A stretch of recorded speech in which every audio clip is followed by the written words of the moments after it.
for family fun for almost 60 years will be no more. We first told you about this last night at 11. This picture on Fantasy Island's website makes it official.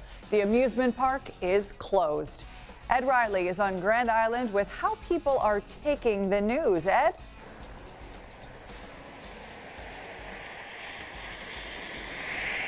Well, Keith and Ashley, it's the end of the road for Fantasy Island, and I have to show you something that was just so sad. It sums up this whole story. Just a few seconds ago, the clouds parted behind me, and you could see the sun setting on Fantasy Island. Well, certainly there's a lot of people here on Grand Island who are very upset, but including the town officials who are not happy with the property owner and how they handled this closure.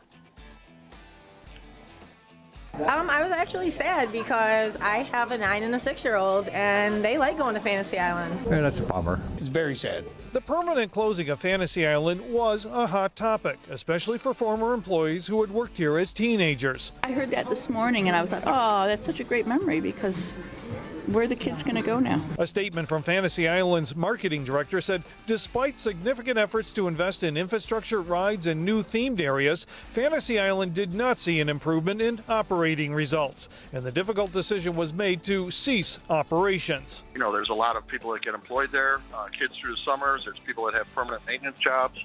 Big part of Grand Island for a very long time. Fantasy Island opened in 1961. The amusement and water park was known for its rides, animal show, and Wild West shootout. After being operated for 22 years as Martin's Fantasy Island, it was acquired by a California company called Apex Parks Group in 2016. Just taking my family there past couple years, half the rides were closed down. American coaster enthusiasts are now worried what will happen to the park's legacy wooden roller coaster called the Silver Comet. It doesn't always look good. It's scary to think about that we may lose that treasure. Grand Island officials tell us they were not impressed with Apex's ownership or the way the closure was handled.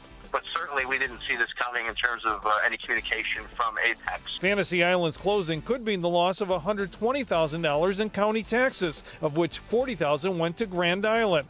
While the 85-acre lot has value for future redevelopment, officials are hoping to convince Apex to reconsider or find a new owner. I'm going to try and talk to our state legislators, see if there's anything we can do. One of the big questions now is what happens to the money people paid for 2020 season tickets. Those were being actively promoted this past December. The Better Business Bureau tells me it is having a very hard time getting answers from Apex about the season tickets. So the recommendation right now is if you bought season passes for the 2020 season, you should file a complaint with the New York State Attorney General's office. Live on Grand Island, Ed Riley, 7 Eyewitness.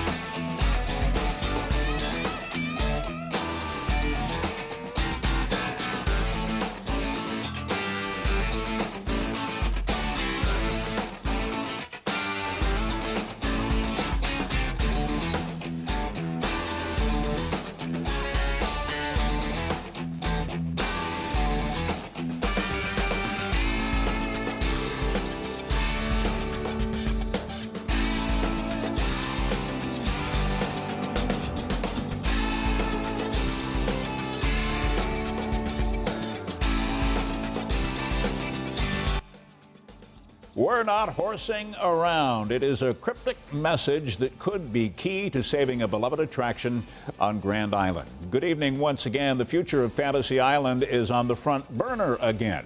It looks like, as of right now, that the amusement park could be back in business again with potential new owners and a fresh vision. 7 Eyewitness News reporter Taylor Epps got a look at the plan today. It's the place that brings back fond memories for so many Western New Yorkers. It's so much of Grand Island, you know. I mean, when you say Fantasy Island, everybody goes, oh, it's Grand Island, New York. The 59-year-old theme park closed for good in February. But what's next? It's a big unknown. We don't know. Old rides have sat here unused for 4 months. We're getting in contact with the Department of Health because there are a lot of food stores left. The vandalism is, you know, there's broken windows and things that are happening. But not all hope is lost. According to Whitney, there might be a second chance on the way for Fantasy Island. There is. There's a group of local investors, and they call it Empire Adventures Incorporated. They are trying to purchase it outright. If that doesn't go through, they're offering to lease the property. The group has its own Facebook page. The group declined to comment to 7 Eyewitness News, only saying more information is coming soon. But Whitney says Empire Adventures hopes to have the park back open for the 2021 season. I spoke to the people from the Empire Adventures Incorporated, said if there's anything that we can do on our end, we'd be glad to help out and advance those things. Work is also moving forward with Project Olive, which would bring a $3.8 million Amazon distribution center to a site along the 190, along with at least 1,000 new jobs. Project Olive is in the process. Our original date for the public hearing for the Project Olive was going to be April 8th. Everything got pushed back a couple months. With Western New York on the rebound, plans for both projects are continuing. We're hopeful, keeping our fingers crossed. That would be fantastic, but we don't know the outcome yet. On Grand Island.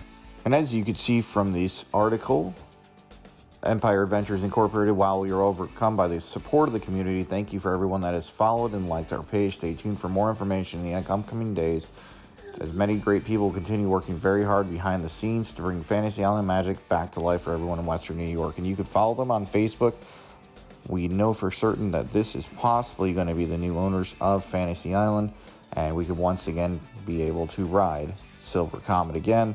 We'll have more news in the upcoming days as more information becomes readily available here on Midwest Coaster fans. Thank you again for listening, and until next time, this is Chris signing out. Thanks again for watching.